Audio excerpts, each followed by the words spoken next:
భీమవరం రుచులు. నిన్నటి నుంచి వర్షాలు అంటున్నారండి బాబు. నేను నిన్న భీమవరం నుంచి కాకినాడ వెళ్ళాం. అందరూ కాకినాడలో తుఫాన్ ఉంది అంటున్నారు, కానీ మాకైతే మాత్రం అలా ఏం కనిపించలేదు. మేము మాత్రం వెళ్ళాము. భీమవరం నుంచి స్టార్ట్ అయిన కొంచెం దూరంలోని వర్షం స్టార్ట్ అయిందండి. భీమవరం నుంచి అమలాపురం వరకు వర్షం పడింది. కాకినాడలో మాత్రం లేదు వర్షం. అసలు కాకినాడలో వర్షమే అనిపించలేదండి మాకు. చిన్న చిన్న చినుకులే పడ్డాయండి. ఇంకా చెప్పాలంటే భీమవరం నుంచి అమలాపురం వరకే చాలా బాగా వర్షం పడిందండి బాబు. ఇంకేంటండి మీ సైడ్ ఎలా పడుతున్నాయి వర్షాలు, గాలులు ఎలా ఉన్నాయండి? మా సైడ్ అయితే ఈరోజు పొద్దున్న నుంచి కూడా వర్షమే పడుతుందండి. అలా చల్లగా క్లైమేట్ ఉందని కాకినాడ వరకు వెళ్ళామండి. చిన్న హాస్పిటల్ పని ఉంటే ఆ పని చూసుకోవడానికి వెళ్ళాం. అలా వెళ్తూ రెస్టారెంట్లో ఆగి మంచిగా బిర్యానీ, చికెన్ కర్రీ అన్నీ తిన్నామండి.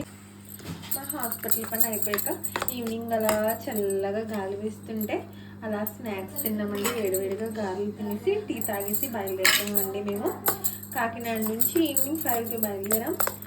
5కి బయలుదేరాం. అక్కడ అస్సలు వర్షం లేదండి. దారిలో అలా వస్తూ ఉంటూ పాలకొల్లో ఆగామండి. పాలకొల్లోనే టిఫిన్ చేయడానికి దిగామండి. పాలకొల్లో టిఫిన్ చేస్తూ అలాగా కాసేపు అక్కడున్నా అక్కడ మొదలైందండి బాబు వర్షం.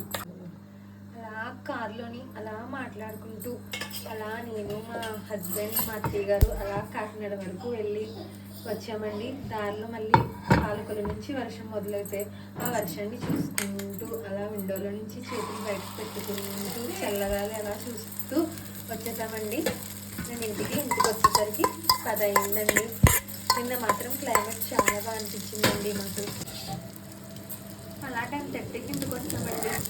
మీలో ఎప్పుడైనా ఇలా అట్టేసుకొని ట్రై చేశారండి? ఫేస్తో పాటు ఎప్పుడు ఆమ్లెట్సే కాదు, ఇలా ఎప్పుడైనా ట్రై చేస్తారా ఫ్రెండ్స్ మీరు? భలే ఉంటుందండి బాబు ఇలా అట్టేసుకొని తింటే. హ్యాపీగా పప్పుచారు చేసుకొని వేడిగా ఇలా కొడుగుడ్డ వేసుకొని 4 ముక్కలు నంచుకుంటూ తింటే చాలా ఉంటుంది. మేమైతే ఇలా వేసుకుంటామండి. ఒకటి మా అత్తయ్య గారు అలా ఇలా హ్యాపీగా ముక్కలు చేస్తే అందరం ఒక్కొక్క ముక్క వేసుకొని సాంబార్ వేసుకొని వేడిగాని హ్యాపీగా తినేస్తామండి. అందరూ కూర్చొని, అందులో మరి జాయింట్ ఫ్యామిలీ ఉండవు, అలా కూర్చొని అందరం ప్రశాంతంగా భోంచేసేస్తామండి. చూడండి మా అత్తయ్య గారి పీసెస్ ఎంత బాగా కట్ చేశారో, మళ్ళీ వచ్చాయి కదండి. మీలో ఎంతమంది ఇలా ఇంట్లో ట్రై చేస్తారండి ఆమ్లెట్? ఎవరికి వాళ్ళే వేసుకొని తింటారా, లేదంటే ఇలా మాలా పీసెస్ కోసుకొని తింటారా? ఒకసారి కామెంట్ చేయండి. మా ఛానల్ని లైక్ చేయండి, సబ్స్క్రైబ్ చేయండి.